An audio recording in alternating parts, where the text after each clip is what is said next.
Assalamualaikum warahmatullahi taala wabarakatuh. Nama Muhammad Ikmal bin Abdul Rahim, nombor metrik 054464. Baik, insyaAllah seterusnya kita pergi kepada tajuk pematangan kami ialah Barnamij Marhalah At-Tanfiz, iaitu program bagi marhalah tanfiz. Baik, Barnamij Marhalah Tanfiz awalan al-asasul lati yaqumu 'alaiha barnamij. Program bagi marhalah tanfiz ni dalam dia ada asas-asas, rukun-rukun, kias-kias dalam program marhalah tanfiz ni. Baik, kama awdihna wa akidna غير مرة فقلنا إن أساس لبرنامج التربوي لأي مرحلة من مراحل الدعوة إلى الله هي الأول الأساس التوجيهي، والثاني والأساس التعليمي النظري والعملي، والثالث والأساس التدريبي، والرابع والأساس التكويني، وأخيرا والأساس المتابعة والاختبار. Baik, program bagi marhalah tanfiz ni ada asas-asas ataupun rukun-rukun dia. Asas-asas bagi program ni sama ada daripada marhalah ta'rif sendiri, sama ada daripada marhalah takwin sendiri, marhalah tanfiz dan juga marhalah tamkin, juga mempunyai asas yang sama, iaitu 5 asas yang saya sebutkan tadi. Baik, yang pertama ialah asas taujihi. Apa itu asas taujihi? Iaitu pengajaran ataupun motivasi. Dan yang kedua, wal asasi at-ta'limi an-nazari wal amali, iaitu asas pengajaran sama ada dari segi teori ataupun praktikal. Dan yang ketiga, wal asasi at-tadribi, iaitu asas dari segi latihan ataupun latih tubi dari segi tarbiyah untuk kita memberikan kebiasaan. Dan yang keempat, wal asasi at-takwimi, iaitu asas penjadualan, iaitu kita membuat jadual kan, membuat jadual daripada minggu pertama tu kita buat apa kan, minggu kedua, bulan tu, dalam satu bulan tu kita buat apa, macam tu. Dan yang kelima, wa asas mutaba'ati wal ikhtibar, iaitu asas untuk kita menguji dan menyiasat. Adakah berlaku seperti mana yang kita tetapkan, adakah berlaku seperti mana yang kita rancang ataupun tidak. Baik, seterusnya, وبغير إطالة في حديثي ربما يكون مكرورا، نؤكد أن هذه الأساس في مرحلة التنفيذ لابد أن تراعي مع مزيد من العمل والتأني، وبخاصة فيما يتصل بالتثقيف النظري والعملي. Baik, asas-asas dalam marhalah tanfiz ni tidak dapat tidak mesti meraihkan unsur-unsur yang ada dalam marhalah ini. Iaitu apa? Iaitu dengan kajian yang sangat mendalam dan dengan penuh tenang. Khususnya apa yang berkaitan dalam kita membudayakan dan memberi pengetahuan kepada mad'u kita, iaitu daripada segi sistem dan juga praktikal, iaitu latih tubi. أما الأساس التدريبي في هذه المرحلة فإنه يقفز إلى أعلى درجة ويتصدر قائمة الاهتمام، وذلك لأن المرحلة مرحلة التنفيذ، والتدريب أساس للتنفيذ ومرتكز له يقوم عليه، إذ كيف يتم التنفيذ على وجهه الصحيح ما لم يكن معه أو يسبقه تدريب. Yani asas ini sesungguhnya dia berada di tempat yang paling tinggi, asas tadribi. Asas tadribi ni dia tadi kita baca tadi dia berada di peringkat yang ketiga, tapi dalam ni dia disebutkan asas ni sesungguhnya dia berada di paling tinggi, iaitu yang paling utama, di mana latihan ini, tadribi ni, dia memerlukan fokus yang kuat. Latih tubi ni dia memerlukan fokus yang sangat kuat, fokus yang sangat tinggi, kerana marhalah ini ialah marhalah jihad. Latihan ataupun tadribi ini merupakan asas yang paling penting untuk berjihad dan fokus kepada jihad, dan juga berusaha ke arahnya serta fokus kepadanya, kerana tidak sempurna pelaksanaan ini kalaulah dia tidak ada latihan dan latih tubi dan sebagainya. Maka kalau tidak ada latihan, tidak ada latih tubi, maka ianya akan menjadi sia-sialah latihan kita tu. Baik, seterusnya, ولأن المرحلة مرحلة التنفيذ فإن تنامي الأنشطة التي تستهدف الخدمة الاجتماعية والاقتصادية وغيرها يعد من طبيعة المرحلة، وكل ذلك لا يتم في صورته الصحيحة إلا إن أو يسبقه تدريب. فالتدريب في هذه المرحلة جدير بأن يركز عليه وأن يعطى من الأهمية في برنامج ما يوازي أثره في سائر الأنشطة. Ini kerana marhalah-marhalah ini ialah marhalah tanfiz, iaitu marhalah yang pelaksanaan program atau jihad. Sekiranya aktiviti ini, sekiranya program ini tidak berjalan, yang mana fokus matlamat utama dia tu untuk memberi khidmat kepada masyarakat, ekonomi dan selainnya, di mana khidmat kepada masyarakat ekonomi ini adalah ciri-ciri utama kepada marhalah tanfiz ini. Sekiranya tidur dan tidak berjalan, tidak melakukan apa-apa, maka dalam marhalah ini, maka semua sekali tidak dapat digambarkan seperti mana yang diharapkan. Maka tidak dapat tidak, ia mestilah didahului dengan latihan. Maka latihan tarbiyah dalam marhalah tanfiz ini hendaklah diberi keutamaan yang paling penting berbanding dengan pelaksanaan yang lain. Wallahu alam. Setakat itu saja daripada saya. Sambung dengan seterusnya kepada sahabat saya. Assalamualaikum warahmatullahi wabarakatuh.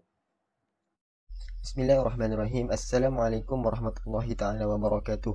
Nama saya Muhammad Khaidir bin Muhammad Zainuddin, nombor metrik 054692. Amma asasu al-mutaba'ah wal ikhtibar, fasya'nuhu sya'nu al-tadribi fi hadhihi al-marhalah. Wa idh kana asasu al-mutaba'ah wal ikhtibar hamma fi kulli marhalah li farzi al-afrad wa taqwimuhim taqwiman aliman daqiqan, فإنه في هذه المرحلة أكثر أهمية وإلحاحا. Asas al-mutaba'ah wal al-ikhtibar. Asas bagi marhalah ini adalah latih tubi ataupun latihan untuk kita tarbiyah dengan sebetul-betulnya. Pada marhalah ini bukan masanya untuk belajar teori, tetapi sebaliknya untuk semua yang berada pada marhalah ini akan berada dalam gerakan dakwah maupun medan dakwah semata-mata. Murabbi perlu memerhatikan mauduknya kerana mauduk-mauduk pada marhalah ini sangat hebat. Marhalah ini tidak mempunyai ujian bagi mauduknya. Bagi memastikan perkara yang dilakukan oleh mauduk pada marhalah ini betul, maka ia memerlukan al-mutaba'ah wal al-ikhtibar. Al-fardu fi hadhihi al-marhalah yatasadda lil-qiyami bi akhtari ma yatatallabuhu al-amalu al-islami fi ayyi marhalatin min al-marahil, annahu at-tanfidhu wa tatbiq wal jihadu bi kulli anwa'ihi wal mumarasatu li kulli amalin إسلامي من شأنه أن يحقق للناس سعادة للدنيا والآخرة. Individu yang berada dalam marhalah tanfiz ini wajib menunaikan tanggungjawab yang paling bahaya ataupun yang paling besar dalam tuntutan Islam dibandingkan dengan marhalah-marhalah yang lain, iaitu untuk pelaksanaan eksekutif, praktik dalam kehidupan dan berjihad dalam semua jenis jihad. Selain itu, mempraktikkan sumber gerak kerja Islam untuk mendapat kejayaan dan kebahagiaan di dunia dan di akhirat. Amma asasu at-taqwimiyyu fi hadhihi al-marhalah fad-daruriyyu ala arghami min anna al-mutaba'ah wal ikhtibar qad taghanna anhu wa dhalika khashyata an yatasarraba min al-marhala ahaddu duna an yasta'iba kullu ma fi barnamajaha wa ma taqadduhu tabi'atuha wa abnaduha wa ahdafuha alaihi min simat. Manakala asas takwim dalam marhalah ini sangat penting.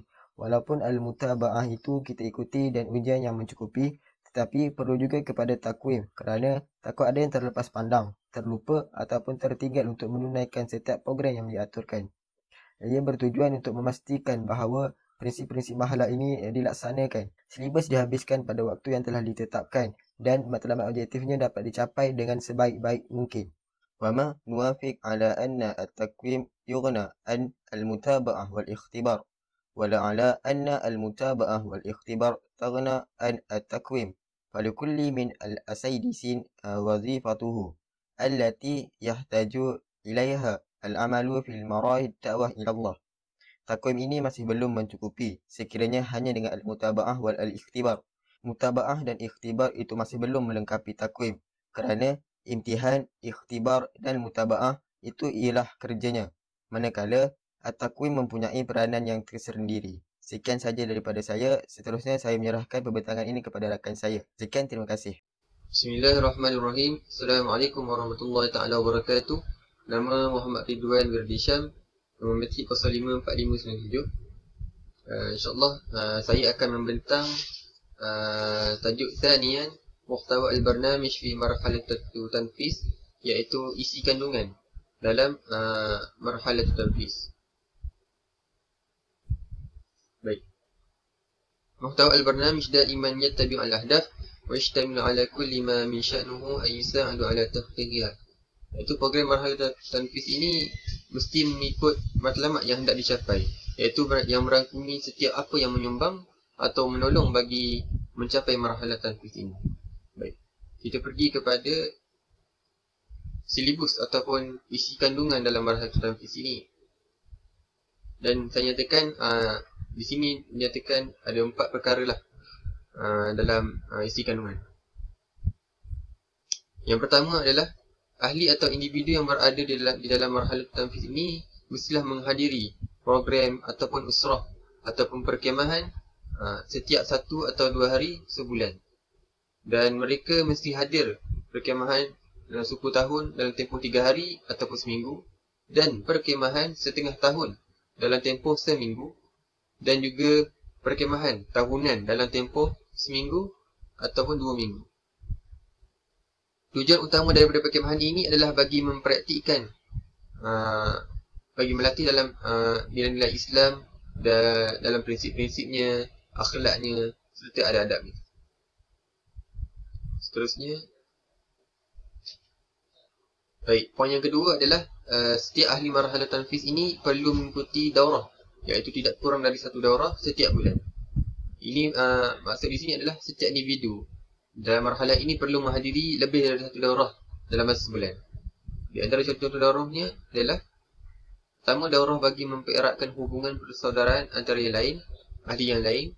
Yang kedua, daurah untuk mengenali dengan lebih mendalam mengenai peranan individu dalam marhalah ini.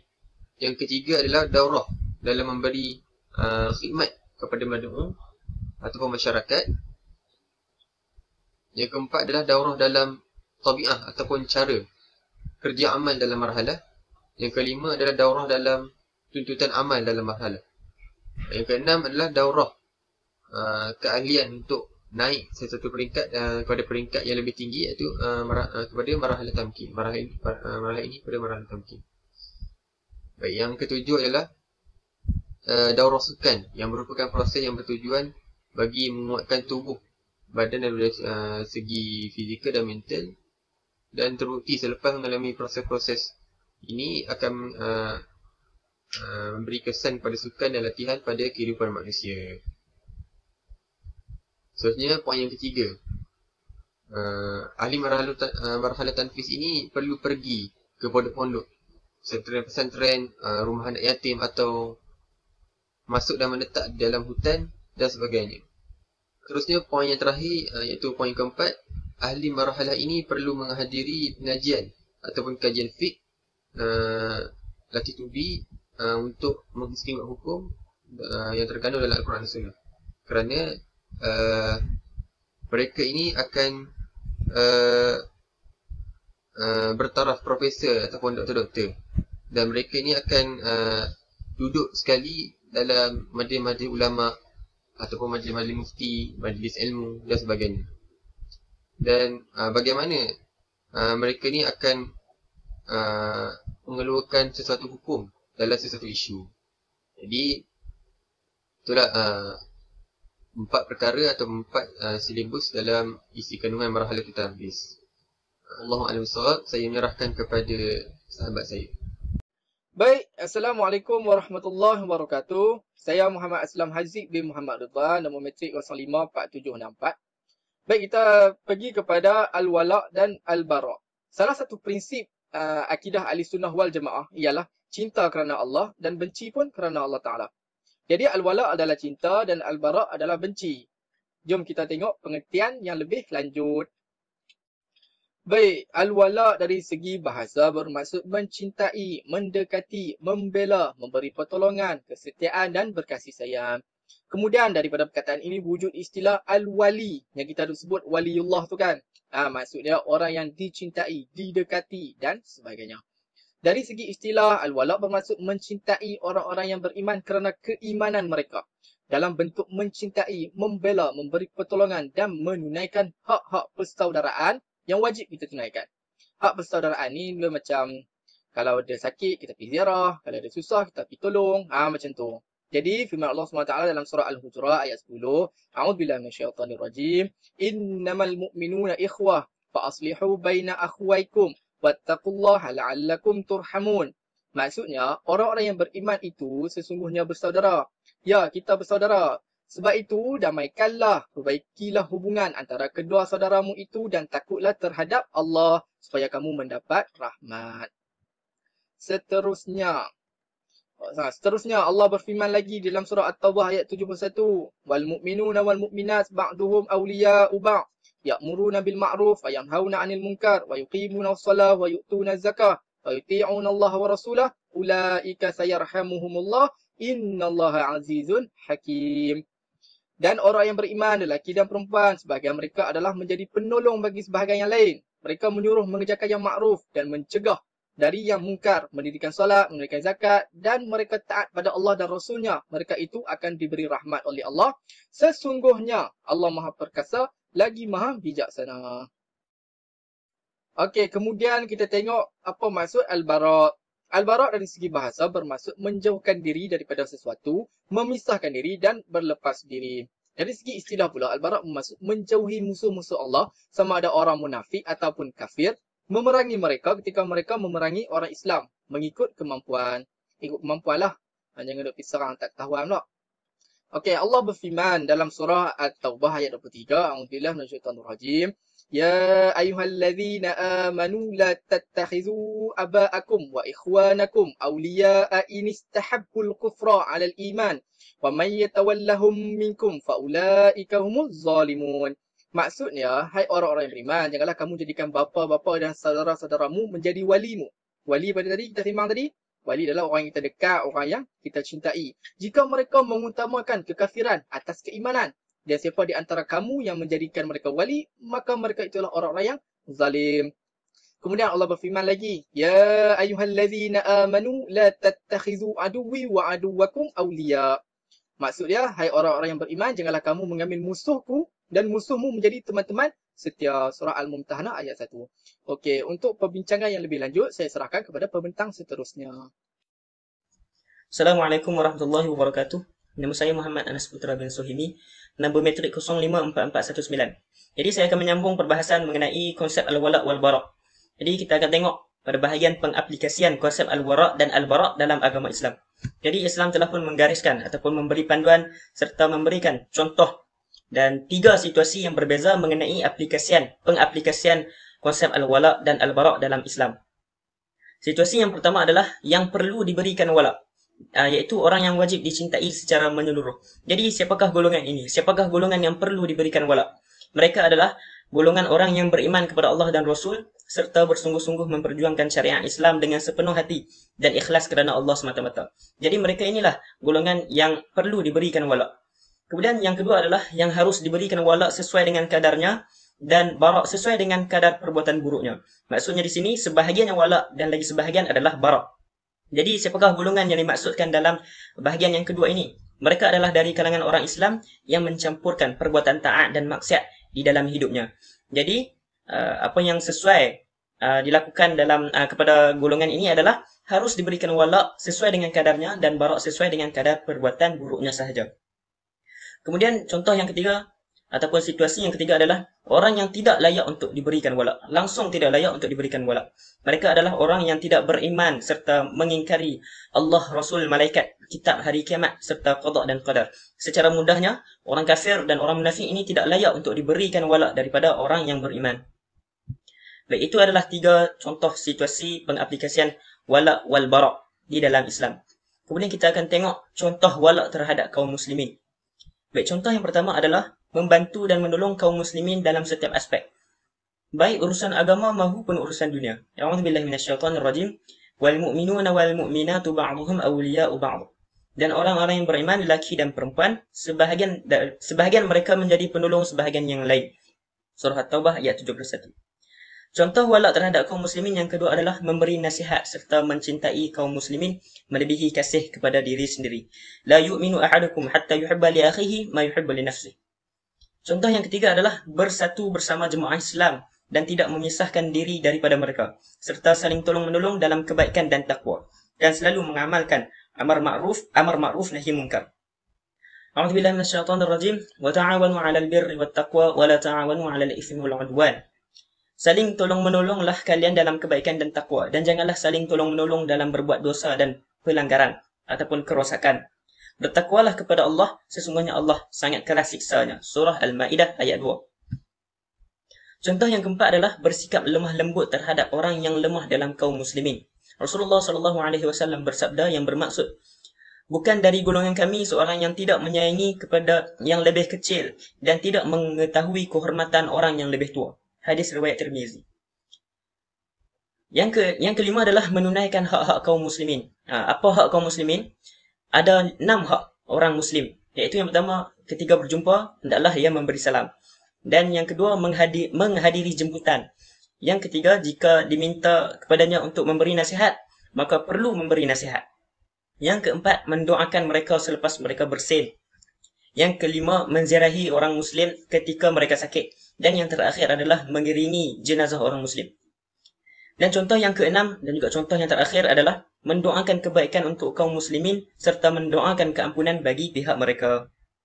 Jadi itu adalah contoh wala' terhadap orang muslim. Kemudian kita tengok contoh barak terhadap orang kafir.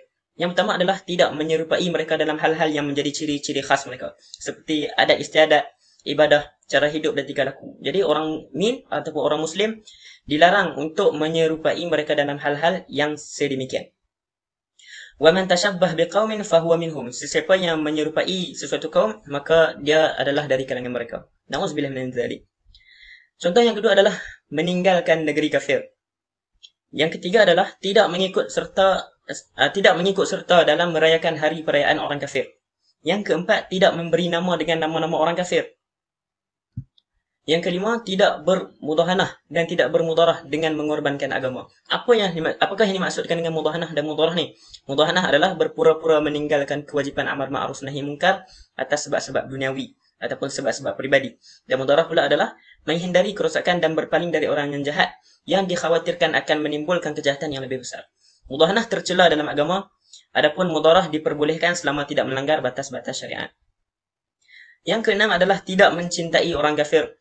Dan yang terakhir adalah tidak meminta ampun dan rahmat bagi orang kafir. Ini adalah contoh-contoh barak terhadap orang kafir. Kemudian di bahagian terakhir, di bahagian kesimpulan, wala' dan barak merupakan asas penting kepada sesebuah gerakan Islam. Konsep ini meletakkan kesetiaan serta kecintaan yang kukuh kepada Allah dan Rasulullah dan juga kepada seluruh orang Islam yang beriman. Konsep ini juga meletakkan kebencian serta berlepas diri, yakni bebas daripada kafir dan munafik. Wala' dan barak perlu difahami dengan baik supaya kita dapat memelihara agama Islam dan mempertahankan agama kita dari diserang oleh musuh-musuh Islam. Sekian sahaja dari kami. Assalamualaikum warahmatullahi wabarakatuh.